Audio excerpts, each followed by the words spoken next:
y después paso para Andrea, porque ahí se puede subir en las redes, en el YouTube de su sirva. Bien, un poco la idea de la charla de hoy es discutir un poco con ustedes dos partes. La primera parte yo iría a presentar más resultados de investigación, demostrar un poquito de lo que estamos haciendo.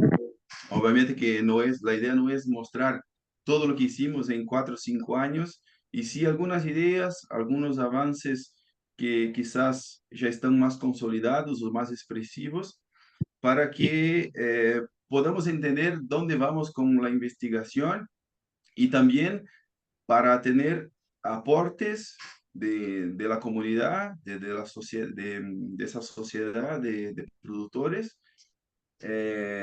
para auxiliarnos también a buscar direcciones de lo que falta estudiar, de cuáles son los puntos clave que tenemos que seguir para mejorar la comprensión de esos sistemas que son, diría que mucho más complejos de lo que son los sistemas tradicionales, de lo que son los sistemas que nosotros muchas veces aprendemos, y que exigen una mejor comprensión de las interacciones entre distintos componentes para que se dé realmente las sinergias entre ellos. Entonces, arranco yo hablando un poco, y después complementa Martín con una parte más aplicada a los sistemas de producción.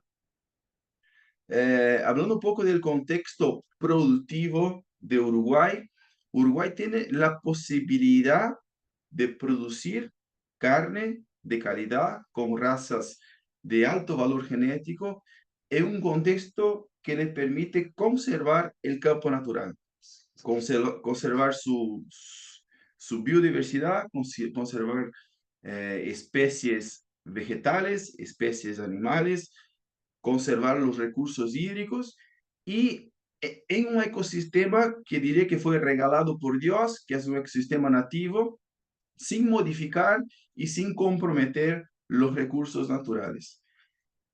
Y al agregar el componente arbóreo, nosotros tenemos la posibilidad de, en ese recurso natural, donde ya tengo a la vaca, ya tengo una diversidad enorme de especies que son modificadas por distintas formas de manejo, un pastoreo más intenso modifica las especies presentes, un pastoreo más leve va a modificar, van a aparecer otros grupos de especies que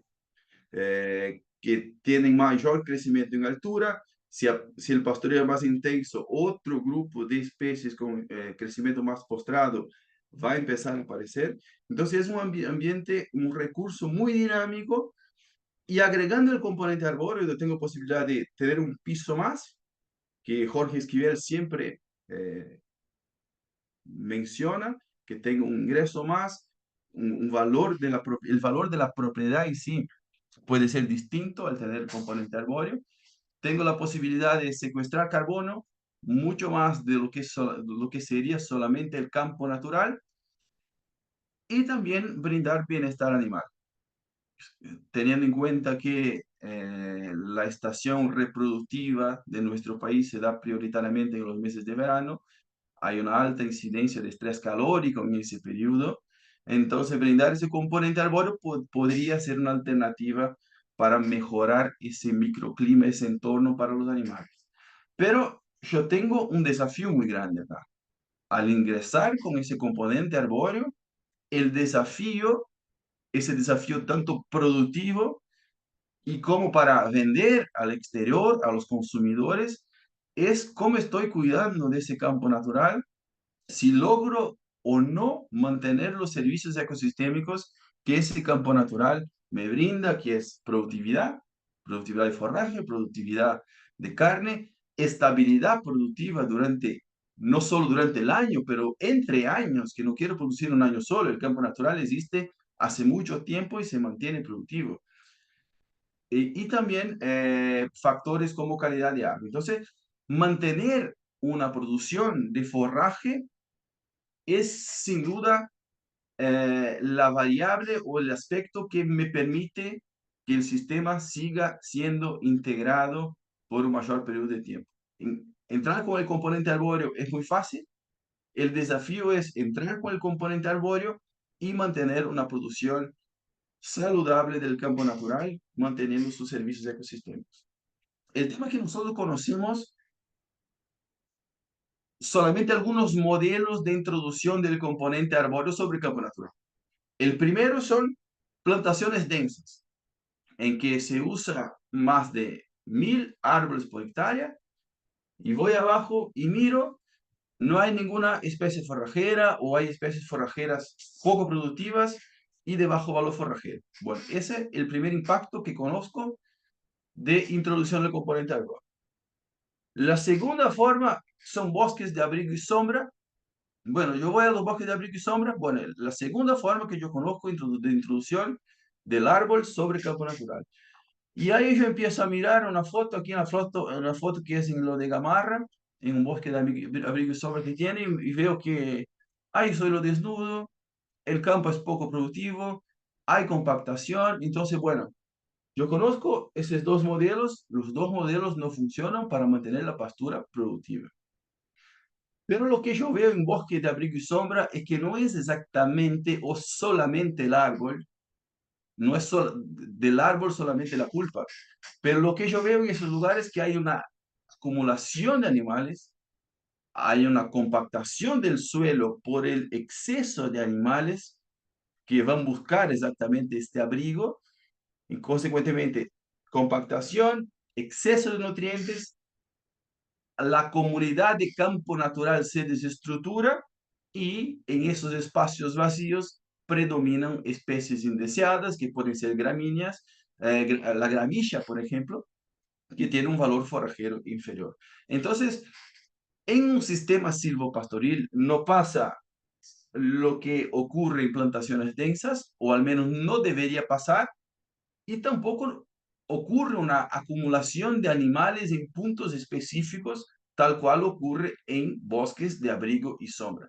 La distribución de los animales es distinta. Los animales circulan porque la sombra es dinámica, la sombra a veces está en el medio del callejón, está debajo de los árboles, entonces los animales circulan por todo el potrero y su distribución es distinta. Distribución de heces y orina es mucho mejor incluso de un campo natural sin la presencia del componente arbóreo, porque un campo natural sin la presencia del componente arbóreo tiene zonas donde hay mayor acumulación de heces y orina. Y aquí un sistema silvopastoril, por el animal circular de manera más integrada, no hay ese tipo de problema. Entonces, el primer paso es la planificación del componente arbóreo, que no es exactamente el objetivo de esa charla, pero lo que le gustaría pasar el mensaje que es distinto. En un sistema silvopastoril no es lo mismo que plantaciones densas y tampoco bosques de abrigo y sombra donde hay un exceso de acúmulo de animales. Sobre aspectos microclimáticos, entonces la primera interacción que ocurre entre árbol y pastura en un sistema silvopastoril, siendo que acá el animal no tiene ese factor tan relevante como ocurre en bosques de abrigo y sombra, es entender las interacciones entre el árbol con el microclima. Y la variable que es descrita en la literatura como siendo de mayor impacto sobre la producción de forraje es la radiación solar, que disminuye considerablemente bajo sotobosque. Hicimos un experimento con sensores continuos con registros a cada 10 minutos en distintas orientaciones. Este-oeste, norte-sur y también una situación sin la presencia del componente árbol, una situación de campo abierto. Y verificamos, hicimos comparaciones durante el invierno y durante el verano.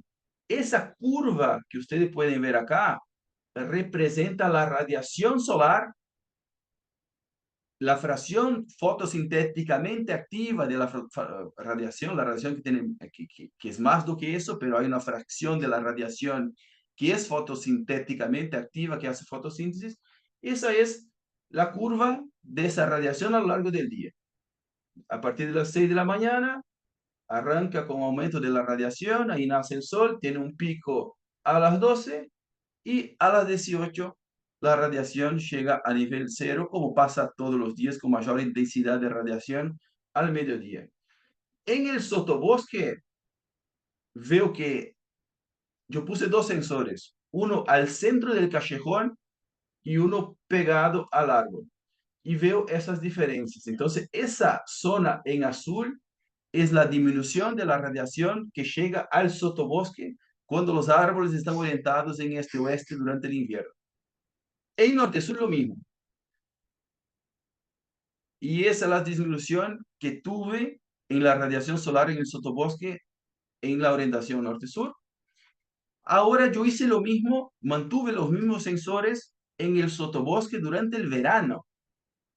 Y vemos que la curva durante el verano es más importante. Aquí llegaba en 1500 aproximadamente. Esas unidades de micromoles de radiación. Eso no viene del caso. Lo importante es la comparación. Vemos que llegamos a valores más importantes, pero vemos que la curva de este-oeste es mucho más parecida a la del control durante el verano de lo que es durante el invierno. Y norte-sur tiene la curva muy parecida con lo que ocurre durante el invierno. Entonces, aquí tengo valores de disminución de radiación solar que llega al sotobosque en este-oeste, que tiene una reducción de 65% durante el invierno y 48% durante el verano. Y norte-sur tiene una reducción de 55% tanto en invierno como el verano. Entonces, resumiendo, norte-sur prácticamente es más estable, no tiene diferencias en la radiación que llega al sotobosque. Este-oeste llega mucho más durante el verano y poco durante el invierno. ¿Tá? Después, capaz Martín tiene alguna información de especies que mejor se adaptaron a esos sistemas. Nosotros llegamos hasta acá para estudiar la dinámica de radiación solar que ocurre en el sotobosque. ¿Tá? Martín capaz después les complementa eso, pero solo para decir que hay una variabilidad muy grande entre las distintas orientaciones. Pero la orientación, sabemos que guiar la orientación solamente por el sol capaz no sea el único camino. Hay otros factores como la pendiente, y eso no es menor. Aquí hablamos solamente de un factor, como si fuera un suelo completamente sin pendiente, pero cuando hay pendientes fuertes, tenemos que pensar en otro factor que es la disponibilidad de agua, y plantar quizás en curva de nivel puede ser una alternativa en determinados casos. Bien, aquí otro factor de microclima es la humedad del suelo, y vemos que tuvimos una diferencia marcada en un experimento que se hizo en Cerro Colorado, en que la distancia entre fila era de 12 metros, y en sol pleno siempre se mantuvo una mayor cantidad de agua comparada a la situación bajo árboles. Eh, Eso fue un caso que nosotros estudiamos, pero todas esas informaciones sabemos que precisan ser complementadas con más sitios de evaluación. Tenemos ahora el experimento que estamos haciendo aquí en Cerro Largo, que todavía no tenemos todos esos datos procesados para presentarles. Seguramente vamos a tener resultados mucho más conclusivos y un entendimiento mucho mejor de la dinámica del agua y del suelo en una situación donde conocemos desde el inicio la cantidad de agua que teníamos en el suelo. En ese caso acá, simplemente eso me representa una foto de un año específico, a los 7 años de implantación del árbol, pero no sabíamos la cantidad de agua y la capacidad de almacenamiento de agua que tenía nuestro control comparado con la situación bajo árbol antes de la instalación de los árboles. Ahora sí, con ese experimento que tenemos, podemos comparar el antes y después para hacer mejor esa curva de evaluación. Bien, aquí un experimento que hicimos en Quebrachal, presentando la supervivencia estival de especies de gramíneas perennes de invierno, comparando Festuca y Dactylis. En nuestros climas subtropicales tenemos una dificultad en mantener las especies perennes, las gramíneas perennes de ciclo invernal productivas, porque la persistencia durante el verano a veces no es las mejores, porque nuestro clima tiene verano, nosotros tenemos veranos muy calientes, entonces siempre un desafío mantener productivo y mantener esa persistencia para los años posteriores. Y nosotros evaluamos y comparamos la especie Festuca rudinacia con Dactylis en dos situaciones: sol pleno y en el sotobosque silvopastoril con árboles de 12 años, con 20 metros de ancho de callejón. Y verificamos que a sol pleno durante el verano, eh, todo de los macochos que estaban en diciembre, por ejemplo, de todos los macochos que llegaron en diciembre, 71% de los macochos pudieron cruzar bien el verano. Dactylis glomerata, en la misma situación de sol pleno, en nuestras condiciones, capaz en otro campo puede ser distinto, pero en nuestras condiciones, 37% de los macochos, los macochos son estructuras que forman las gramíneas, son hastes de gramíneas, tuvimos 37% de supervivencia de esos macochos.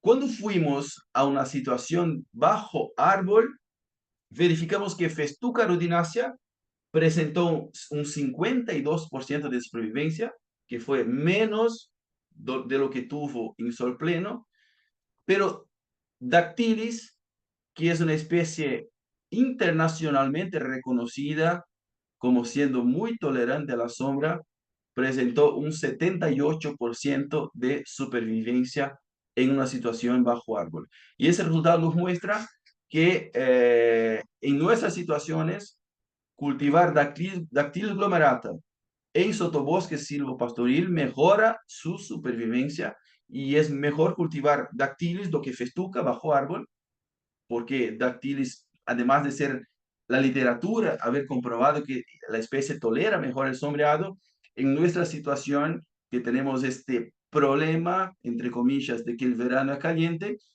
mismo así logra supervivir durante el periodo más caliente. Y además, eh, nuevas generaciones de macuchos pudieron eh, generarse durante el verano. Y eso me impactó en esa foto para el segundo año. La menor supervivencia estival de Festuca ocasionó que yo simplemente no tenía pasto para el segundo año, y Dactylis tuvo una producción espectacular con producciones que superaron los 5 o 6 mil kilos de materia seca por hectárea, y Festuca producciones que no llegaron a 1 tonelada por hectárea, y que sería prácticamente inviable mantener la especie en esas condiciones. Pero en la vida las personas cometen errores, y yo estuve incluso comentando eso con Martín ahora, que nosotros en el primer año no evaluamos Bromos, porque Bromos no estaba bien implantado y teníamos que hacer la tesis. Y en el segundo año, mira lo que pasó.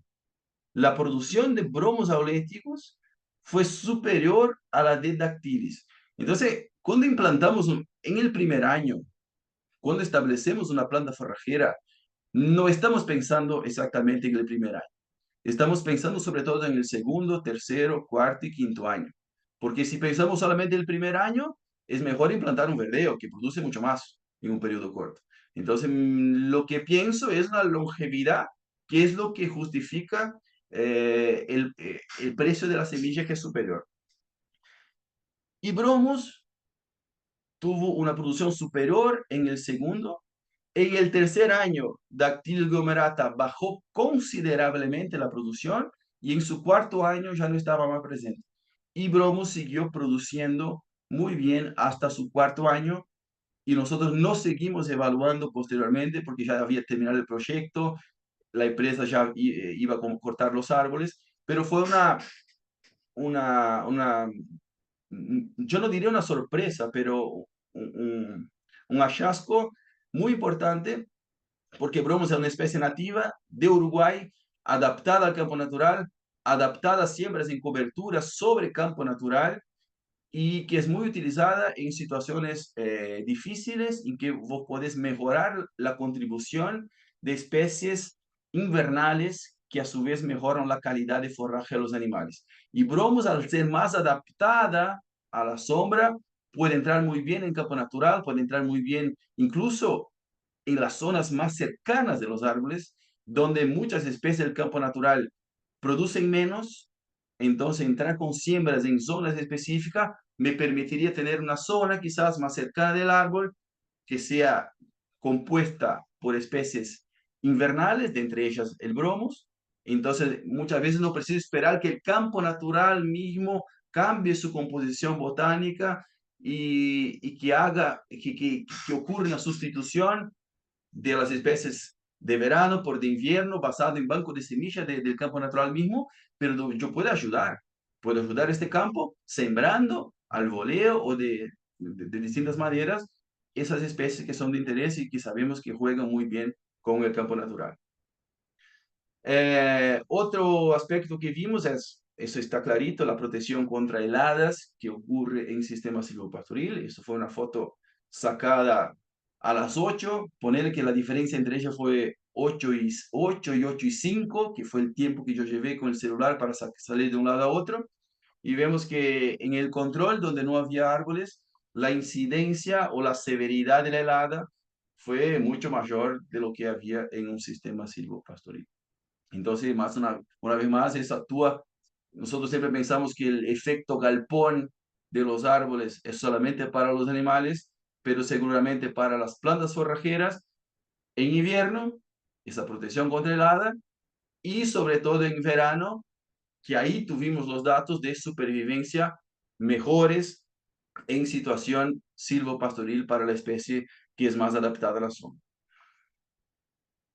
Bien, entrando un poco en datos aquí de la plataforma experimental que hicimos en el predio de Gamarra, que tenemos en Cerro Largo, 3 tratamientos y 3 repeticiones, donde estamos estudiando desde la implantación, que fue en primavera de 2020, eh, con auxilio y diría que ejecución casi completa de la plantación por Pepe Dutra y su equipo.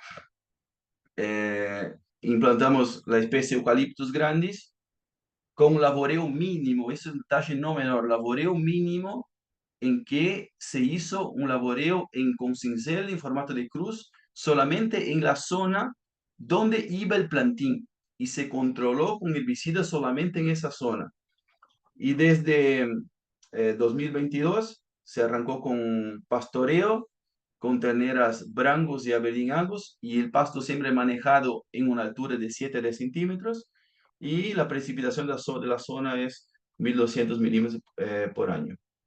Bien, entonces 2 filas con distancia entre 5 metros entre filas y 5 metros entre plantas en la fila, y luego un callejón de 20 metros, 4 filas con las mismas distancias entre árboles, también con callejón de 20 metros, y acá un control donde solamente hay animales y no hay el componente arbóreo, y siempre manejamos el pasto de la misma manera. Aquí algunos datos que tenemos de la tesis de Pablo Posada, que está haciendo su maestría, como comentaba anteriormente, para ver cómo cambia la composición botánica, cómo cambió o quizás no cambió en esos primeros 5 años de estudio. Lo que verificamos que en el campo natural, donde no hay árboles, en nuestro testigo, teníamos 39% de gramíneas perennes estivales, que son la mayoría de las gramíneas de nuestros campos, que por ejemplo Paspalum notatum, Paspalum dilatatum, Axonopus affinis, Canutillo. Entonces, todas esas que son su mayoría y que nuestros campos son estivales, representaron un 39% de las especies. Con dos filas aumentaron para 43% y cuatro filas un 38%. Si evalúo la estadística de todo eso, me da que no es significativo, porque hay variaciones entre años, hay años que es un poco mayor dos filas, hay un año que es poco mayor cuatro filas, hay años que es un poco más alto campo natural, entonces hay un equilibrio que se mantiene y hasta el momento, 5 años después de la plantación, esta foto no es de ahora, es del 2023, pero representa un periodo más o menos intermedio de los árboles, del 2020 hasta 2025 que estamos ahora. Vemos que hasta ahora no tuvimos ninguna modificación, ni si los cuadros están al medio del callejón y tampoco si los cuadros están puestos debajo de los árboles. Ni mismo los cuadros acá presentaron modificación de la composición botánica en términos de gramíneas estivales. Gramíneas invernales, campo natural 19%, 13% en dos filas y 17% en cuatro filas. Tampoco tenemos una tendencia muy clara hasta el momento. Tenemos que estudiar más tiempo todo eso, pero se esperaría que debido a las condiciones microclimáticas de menor temperatura, quizás más humedad en algunas zonas, podríamos favorecer las especies invernales. Y no es lo que pasó. Todos los modelos previos que teníamos, hasta el momento no se puede confirmar, al menos hasta los 5 años, cuando no tengo tanta interferencia así del componente arbóreo. Otro tema que nos preocupa es gramilla, porque siempre se dice que, bueno, donde hay árbol hay gramilla. Y nosotros queremos desmitificar que no es solo el árbol, pero también el manejo previo, el tipo de laboreo que yo hago y si hay mucha concentración de animales o no hay mucha concentración de animales. Entonces es un desafío para nosotros estudiar eso. Hay esa diferencia que ustedes ven, campo natural, dos filas, cuatro filas, aparentemente cuatro filas. Tiene más gramilla, pero hay un tema no menor que existen potreros que ocasionalmente cayó el tratamiento cuatro filas que antes de ingresarnos con el componente arbóreo ya teníamos más cantidad de gramilla. Entonces, el próximo desafío ahora de esos datos, de ese refinamiento de datos que Pablo va a ser la evolución a lo largo del tiempo. Si, por ejemplo, yo tenía 10% de gramilla en cuatro filas, ahora tengo 13, o tengo 9, o tengo 7. Entonces, más lo que comparar, y muchas veces nosotros hacemos eso en la investigación, solamente comparamos datos de ahora, pero lo más importante son las tendencias, de qué punto salgo y a qué punto voy a llegar a lo largo del tiempo. Y ese es un desafío para Pablo ahora, hacer esa curva a lo largo del tiempo, pero después también, hasta la cosecha de los árboles, tenemos que seguir estudiando de acuerdo con lo que se desarrolla el componente arbóreo. Bien, aquí número de especies totales forrajeras en cada tratamiento: 30 especies en campo natural, 29 dos filas y 27 especies en cuatro filas. ¿Tá? Por ahora no, eso no es conclusivo. ¿Tá? Y tasa de crecimiento del pasto. Las especies sabemos que a veces es muy dinámico, el campo natural por sí solo cambia la composición dependiendo de la situación, eso va a cambiar por la presencia del árbol, va a cambiar por intensidades de pastoreo distintas, entonces sabemos que va a cambiar, no sabemos bien a qué dirección, pero una variable no menor es la tasa de crecimiento del pasto. Hasta el momento, vemos que el campo natural produce 14 kilogramos de materia seca por hectárea por día. Sistema silvopastoril con dos filas, 13 kilogramos y con cuatro filas, 14. Entonces, no hay diferencia estadística significativa de acuerdo con Posada 2020. Datos inéditos. Bien, y también aquí nos muestra esa evolución a lo largo del tiempo de esa producción del campo natural. Vemos que dos filas, cuatro filas y campo natural tienen diferentes tasas de crecimiento a lo largo del año. Algunos meses produce menos, algunos meses produce más, pero más o menos siguen produciendo la misma cantidad de forraje independiente del tratamiento.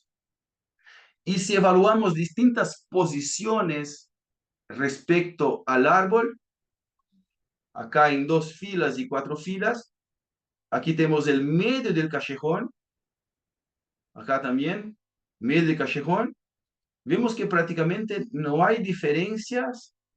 Si voy a un entrefila, aquí entrefila es exactamente debajo de los árboles, entonces produjo 13,9 y 12, borde este 10 y acá 11. Entonces, hasta el momento, después de 4 años y medio del establecimiento del componente arbóreo, el crecimiento exactamente debajo del árbol es similar a lo que ocurre en el medio del callejón. Entonces, no tenemos diferencia significativa hasta el momento. Seguramente vamos a tener futuramente, pero es importante ese dato y muchas veces nosotros en la investigación, queremos diferencia porque hay diferencia en mi tratamiento, ¿cuál es el mejor? Lo mejor acá es que no hay diferencia, que mi sistema sigue produciendo lo mismo, mismo con el componente, estoy produciendo otro piso arriba sin modificar el campo natural y sin modificar su tasa de crecimiento. Un aspecto interesante que seguramente nosotros vamos a observar en el futuro es esa dinámica de que la planta en ambiente abierto crece de manera distinta de que una planta de ambiente con la presencia del componente arbóreo. La planta tiene esa tendencia de producir menos macollos, menos individuos y aumentar su altura. Entonces, tenemos que tener cuidado cuando manejamos el pastoreo, ¿tá? Sobre todo cuando yo tengo mayores índices de cobertura del componente arbóreo y que puedo tener mayor impacto en la estructura de cómo se presenta ese forraje a los animales. Entonces, seguramente esa planta acá que crece en un ambiente abierto tiene menos altura, pero tiene una cantidad de individuos superior a una planta que crece en ambiente sombreado. Y el objetivo de eso no es decir que uno es mejor que el otro, no es la idea, pero sí tratamos de saber que los sistemas pueden ser distintos en algún momento y hay que usar herramientas para el pastoreo, para su utilización, que permita una conservación a lo largo del tiempo. Entonces, manejarlo a una misma altura de pastoreo puede significar una baja severidad o quizás una severidad adecuada, una intensidad de pastoreo adecuada en un ambiente abierto, donde yo tengo un remanente de hojas muy elevado y una alta severidad en una planta que está creciendo en un ambiente poco iluminado porque tiene, el animal va a consumir todas las hojas y va a dejar solamente tallos y pocas hojas que van a hacer el proceso fotosintético. Sería como, por ejemplo, una carrera de un Fórmula Indy con una Fórmula 1 en que la Fórmula 1K, en este caso, tiene que arrancar paradita, sin hojas para hacer fotosíntesis y arrancar de las reservas, hacer la primera hoja para hacer fotosíntesis. Y acá a la izquierda tengo una Fórmula Indy que ya arranca en alta velocidad. Entonces, manejar residuos hay que manejar y siempre dejar remanentes de hoja para posibilitar la conservación del recurso y estimular su tasa de crecimiento. Y sobre todo, eso en todas las situaciones, pero sobre todo en una situación de sistema silvopastoril, tenemos que adoptar un manejo de defoliación conservador, dejar remanente de hoja. Las investigaciones han demostrado que pastoreo de la parte superior están asociados a mayor desempeño animal. Si voy yendo a los estratos más abajo, mantengo los animales en el mismo potero por más tiempo, estoy forzando a los animales a comer lo que no necesariamente les gusta y estoy disminuyendo la producción animal en este caso y cada vez voy disminuyendo más y comprometiendo el rebrote de esa planta que tiene desafíos de producir en un ambiente con baja luminosidad y que depende de sus reservas exclusivamente para seguir produciendo. Bien, creo que sería más o menos por ahí mi intervención. Creo que me gusta esa ilustración porque a veces los sistemas más complejos involucran más desafíos, pero a veces lo sencillo no quiere decir que lo sencillo sea la alternativa más correcta. Capaz te paso, Martín, o abrimos para preguntas, no sé cómo hacemos.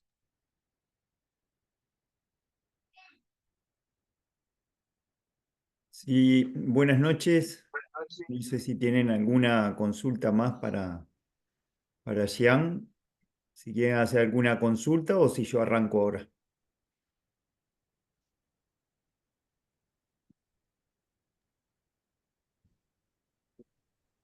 Tal vez arrancás, Martín, y después. Me habilita Xian y así comparto. Listas.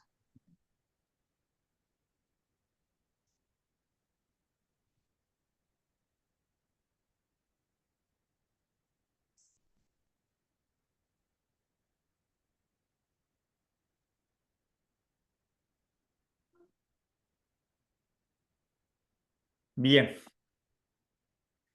bueno, lo mío va a ser un complemento a lo de Xian. Yo lo voy a mirar ya desde una perspectiva de manejo. Si bien yo soy mucho más viejo que Xian, soy más nuevo en investigación con árboles. Lo mío es investigar en el pasto, es más lo simple pero sencillo que mostraba Xian. Ahora, bueno, estoy entrándole a lo que es la investigación árbol-pastura y a la serie de complejidades que puede tener el manejo y la intervención en eso, en estos sistemas de pastoreo. Y lo primero, retomando algo que mencionaba Jean, y quiero resaltar, es que las relaciones de competencia no las tomemos como algo fijo, sino algo que va a cambiar mucho, tanto en el tiempo como en el espacio. Entonces, eh, esto es un bosque, lo de una foto de Pepe muy linda, y quizás sea un bosque de un primer año, pero las relaciones de competencia entre el árbol y el campo y la pastura van a cambiar mucho hacia el segundo, hacia el tercero, y sobre todo en una relación que el tamaño del árbol y de la pastura va a ir cambiando en el tiempo. Entonces la fuerza esa de competencia del árbol sobre la pastura va a ser incremental.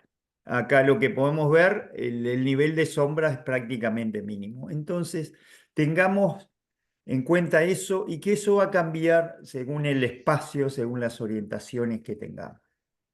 Eh, Quiero mostrar algo que es muy significativo. Este también es lo de Pepe. Pepe plantó casi a las mismas densidades, 270 y 250 árboles. A la izquierda y 270 tan equidistantes y hacia la derecha eh, están en un diseño más con callejones. Como regla general, ahí ya mostraba el tema de la luz incidente. Podemos también tener la cobertura de copa de los árboles, pero cuando tenemos encima de un nivel del 50% ya de cobertura del dosel de árboles, ya el pasto que puede crecer debajo de esos sistemas empieza. Entonces, como regla general, estos sistemas, buscar que lleguen en algún momento al 50% hacia la finalización del ciclo, nos va a permitir manejar pasto y manejar pasto prácticamente comprometiendo muy poquita productividad de pasto en el sistema.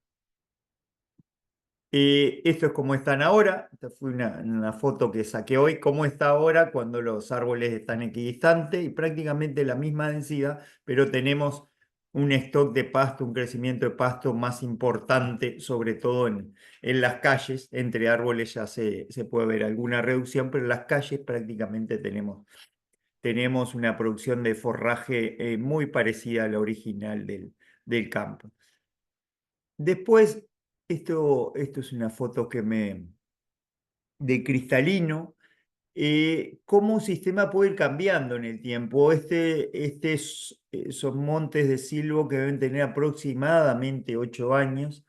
y cómo estaban en Google Earth en el 2021. Acá les muestro en esta parte los bosques y acá las pasturas, y más o menos casi, si lo miramos por arriba, estaban en 50%, pero son árboles que no se podan, que están en otro sistema de manejo, en una densidad de árboles mucho más alta, y algo que quizás estamos en un momento, en una situación casi de competencia donde se toleraban bien los árboles y el pasto, pasamos que después temporalmente eso se va yendo a una relación de competencia donde tiene mucho más espacio el árbol y va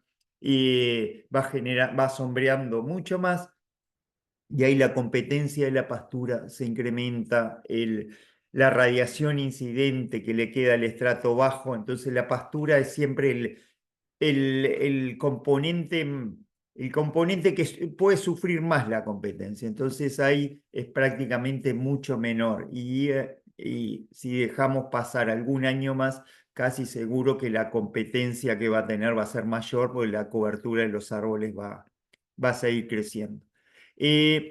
Un poquito, algunas experiencias nomás y más que nada algo de hipótesis que estamos manejando a nivel de los proyectos. Esto es lo que les mencionaba ya en dirección este y oeste. Tenemos un semisombreado prácticamente todo el día. Dirección norte-sur tenemos sol durante el mediodía. Son ambientes distintos. Yo no sé si hay uno que sea mejor que el otro. Son ambientes que nos dan oportunidades distintas. Y en muchos lugares hay de los dos ambientes. Entonces, hay de los dos ambientes, pues se planta en función de la pendiente, se plantan los árboles en función de la practicidad que tenga el sistema. Y cuando estamos en dirección este-oeste, sí, vamos a tener esa escala de más semisombra, sobre todo quizás en los meses de invierno tengamos menos luz todavía, menos radiación interceptada, eso lleva a menor producción de forraje, pero quizás en lo que son las especies forrajeras, en las que son sobre todo las especies nativas, ahí quizás se rescate la producción más de las especies invernales, que son las que toleran más esa falta de luz, y haya un poquito más produzca menos el campo, pero tenemos más producción de especies invernales que las de especies de verano, que ahí ya toleran bastante menos la reducción en la luz.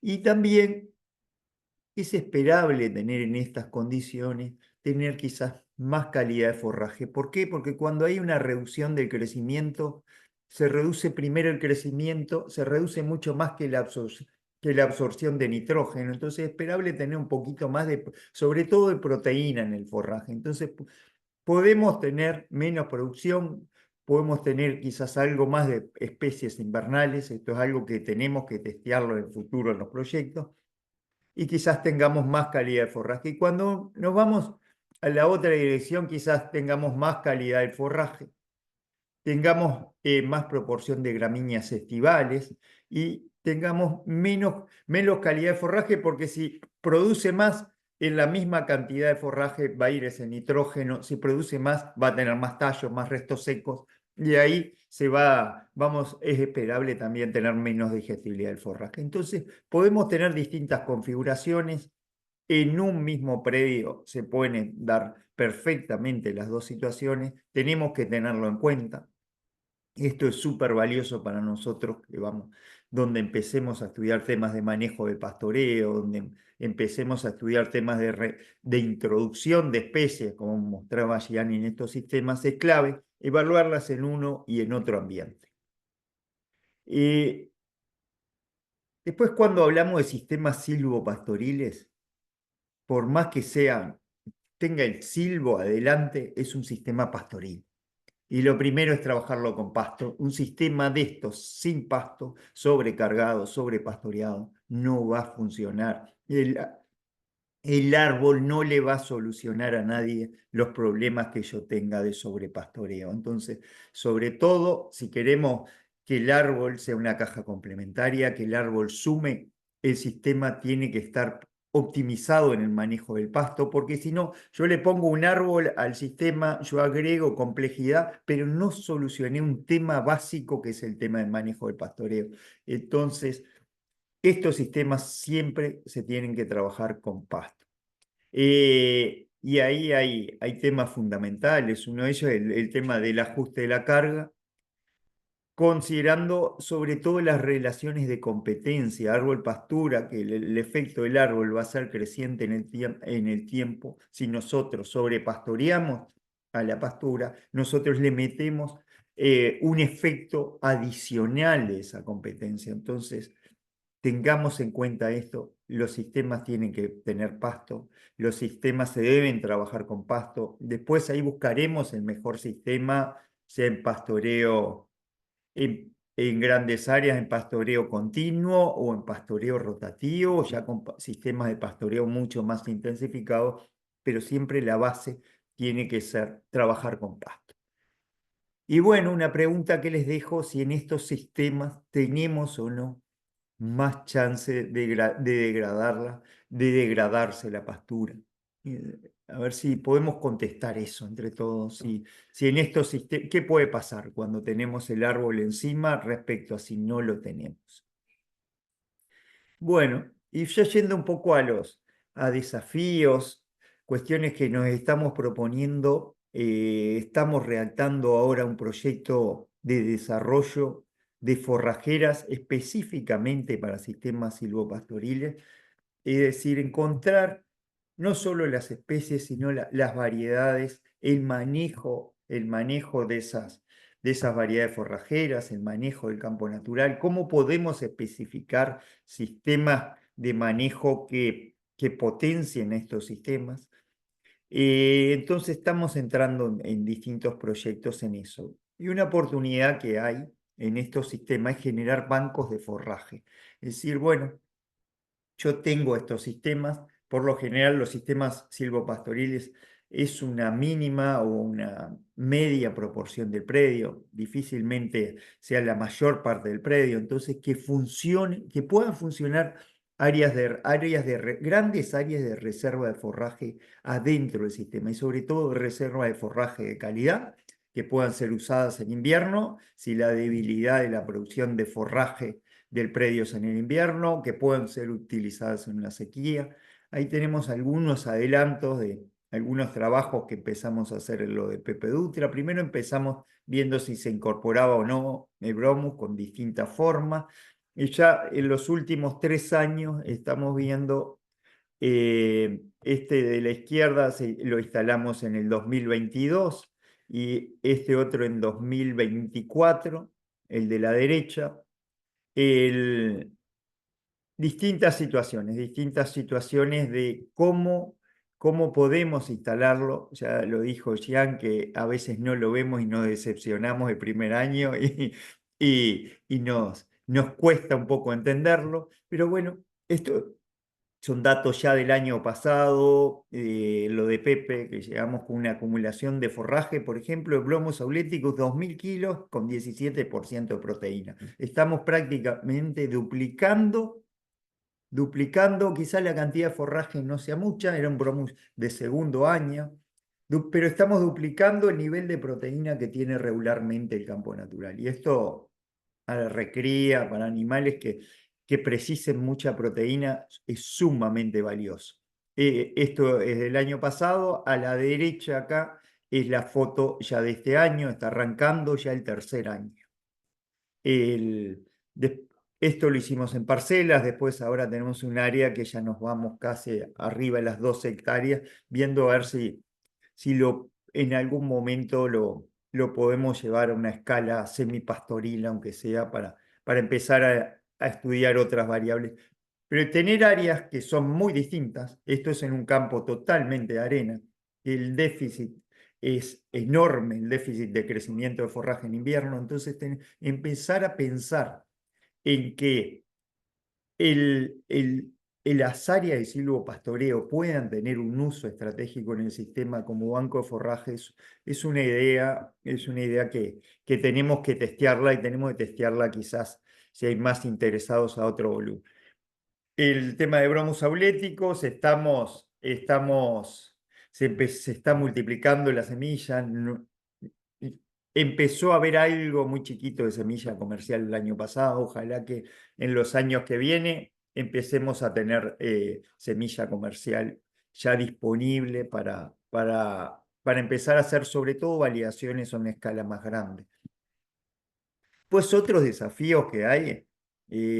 Uruguay tiene muchos bosques forestales, pero también en los últimos años tenemos inversiones en empotreramientos, en aguada. Se ha solucionado bastante bien con la ley de inversiones lo que es el manejo del pastoreo en muchas situaciones. Hay planes para invertir, pero que van desacoplados. Los bosques se concentran en un lado y el empotreramiento y la aguada en otro lado. ¿Y qué es que hoy tenemos más bosque, tenemos más empotreramiento, tenemos más aguada, pero tenemos un déficit incremental de sombra?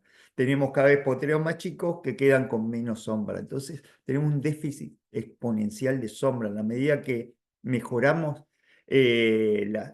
aumentamos el número de potreros, nos vamos quedando sin sombra. Y es algo que tenemos que considerar y quizás considerarlo en el diseño de estos sistemas silvopastoriles que nos permitan también funcionar como áreas de sombra para el ganado.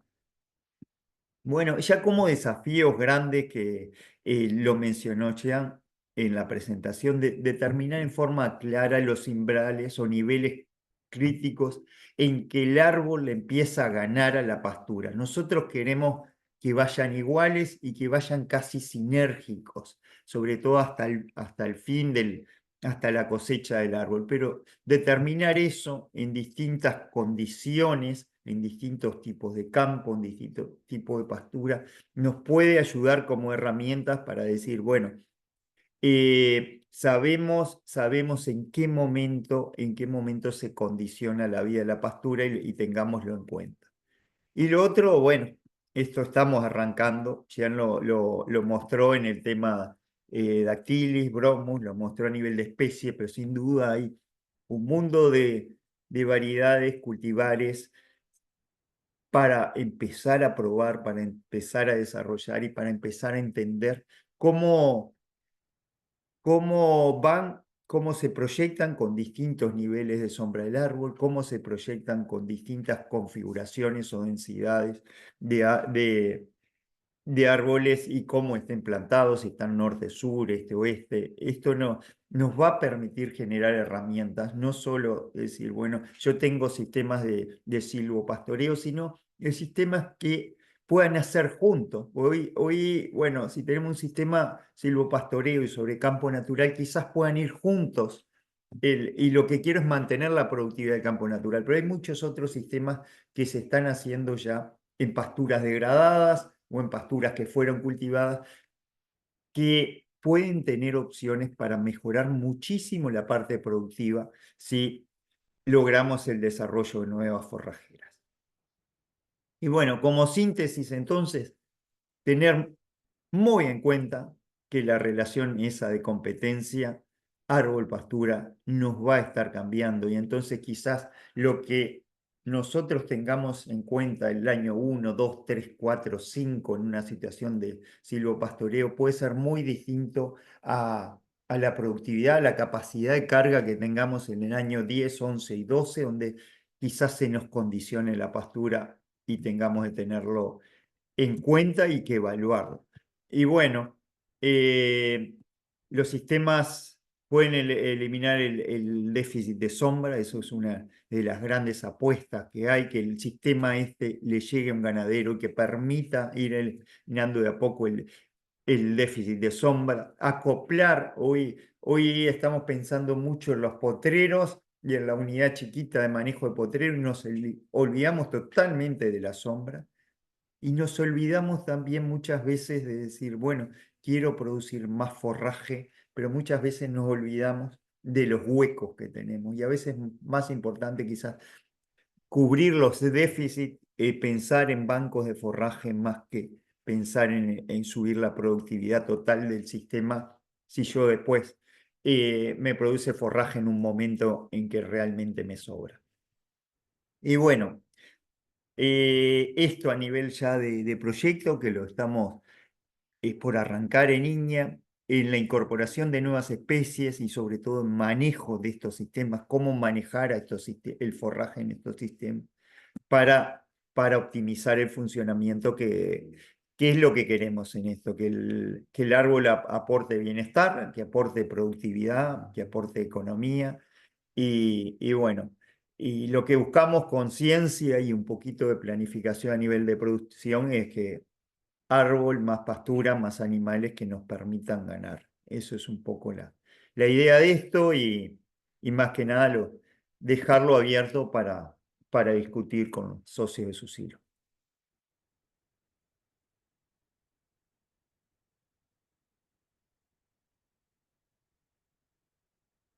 Ahí dejo de compartir. Bueno, muy bien, muchas gracias, Jean, Martín. Bueno, preguntas, dudas, ahora es el momento.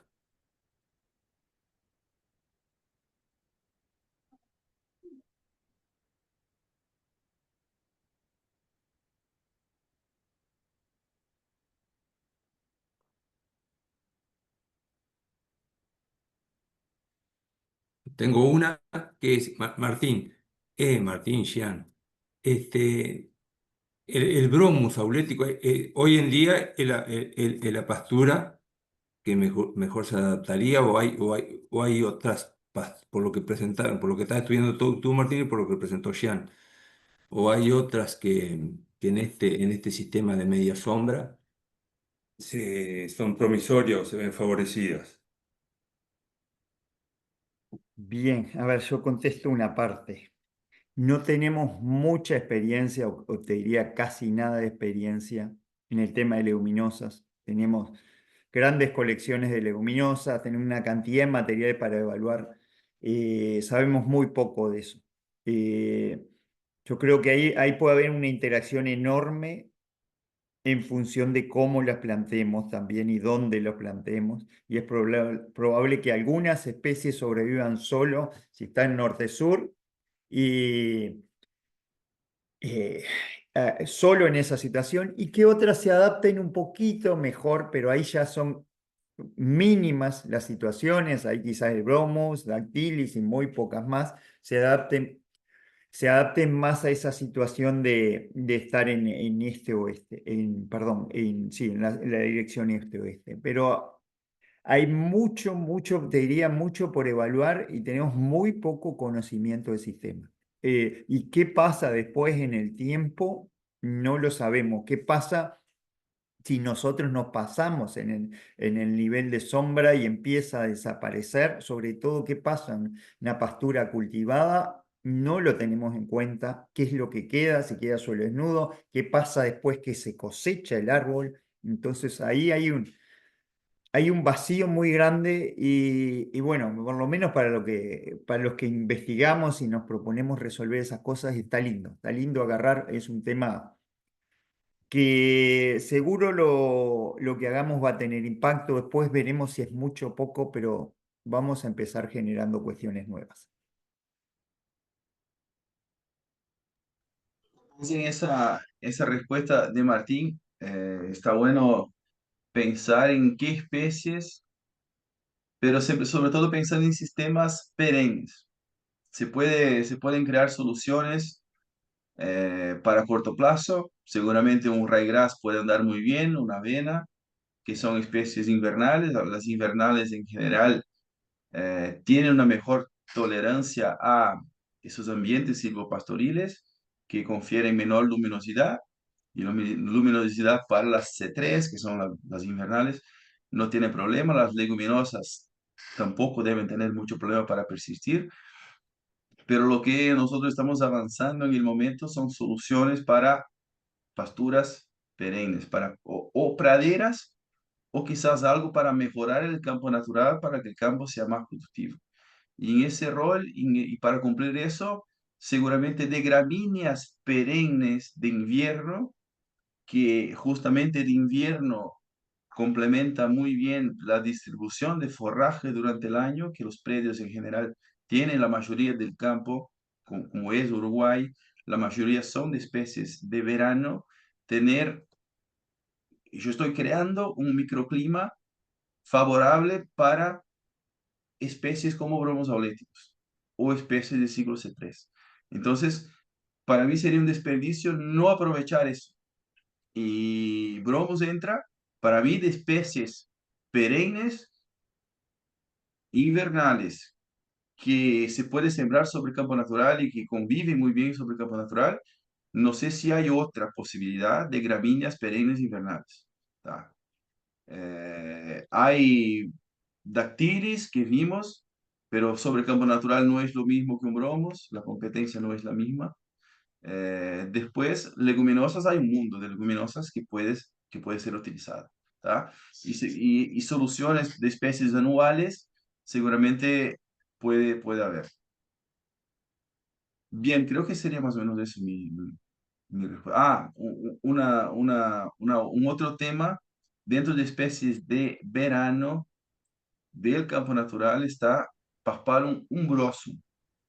Umbrosum es una especie muy tolerante a la sombra, que se ha hecho algunos trabajos, incluso está Pablo que hizo su tesis de grado allá con Pablo Esperanza, y ellos estudiaron distintas especies del campo natural y su tolerancia a la sombra. Estudiaron Paspalum notatum, dilatatum y Paspalum umbrosum. Y el Paspalum umbrosum fue la mejor especie, la que más produjo, y no solo en producción, se mantenía constante en los distintos ambientes.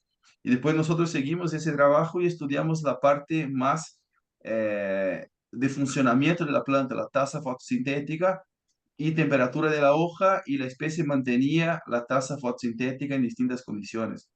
Mientras que Dilatatum era la especie que más producía en campo abierto, pero tenía una reducción muy significativa. Y eso impactó en la persistencia. Paspalum dilatatum estuvo los 2 primeros años, después desapareció, notatum también, y después se veía un brosum muy productivo en los años posteriores. Pero estoy de acuerdo con lo que dice Martín, que quizás en ese experimento específico fuimos a un monte completamente denso, con alta densidad arbórea, una plantación comercial, y un brosum se mantenía productivo. En esa situación, yo utilizaría el umbrosum, por ejemplo, como un banco de forraje, como decía Martín, porque si le doy pastoreos intensos, seguramente no voy a tener una persistencia adecuada de la especie. Pero quizás en un sistema silvopastoril pensado, donde quizás las especies perennes de verano ya estén degradadas o no sean muy tolerantes a la sombra, puede ser una especie a desarrollar. Pero todavía no tenemos semillas en el mercado, tenemos que estudiar para buscar más soluciones. Quizás tenemos una solución para el invierno, que es el bromos. El umbrosum puede ser una solución para el verano, para complementar, por ser una especie más adaptada a la sombra que la mayoría de las especies, de las otras especies que componen el campo natural. Gracias, Jean, Martín. Carolina,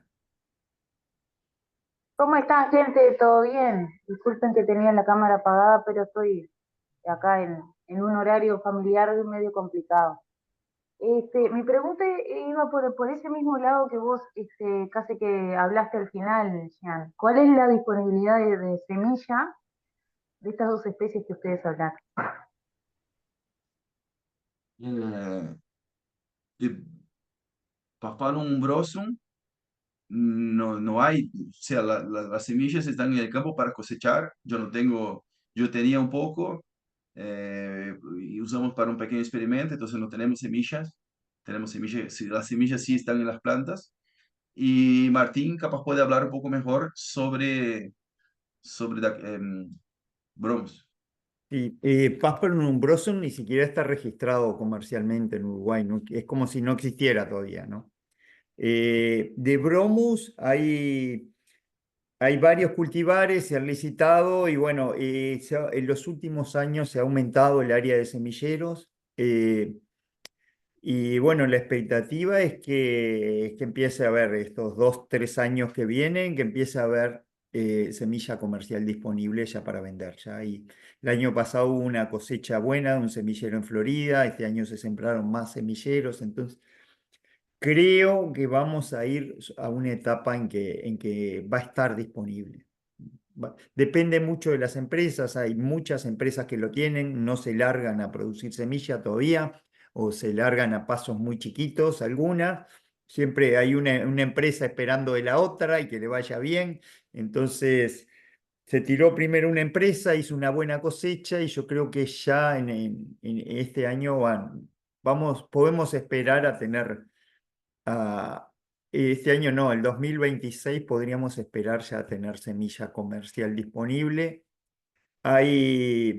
Igual en el medio hay cultivares que se van desarrollando, hay más especificidad ya de esos cultivares según la región. Entonces, materiales para testear en condiciones de silvopastoreo. Tenemos mucho para investigar en bromus, en leguminosas. Nos queda toda una incógnita enorme en cómo se pueden comportar los materiales subtropicales. Quizás nos llevemos sorpresas muy, pero muy buenas ahí con materiales como el que contaba Jean, que han tolerado muy bien la sombra y que a partir de eso podamos diseñar sistemas nuevos de producción que hoy quizás ni los estamos pensando. Perfecto, muchas gracias.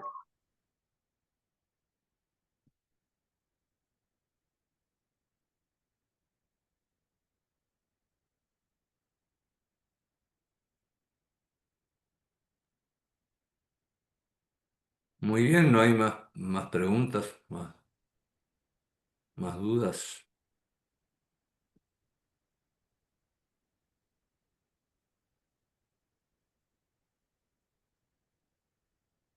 Bueno, si no, no queda más que agradecer a Martín y a Gian. Desde el principio de año estamos para hacer esta charla con Martín.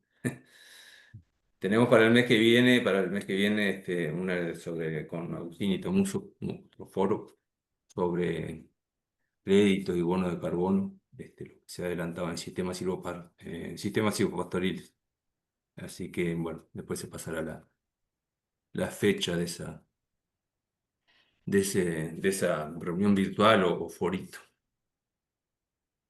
Bueno, muy bien. Muchas gracias por la invitación, Pepe. Un gusto estar con los compañeros de Susilio.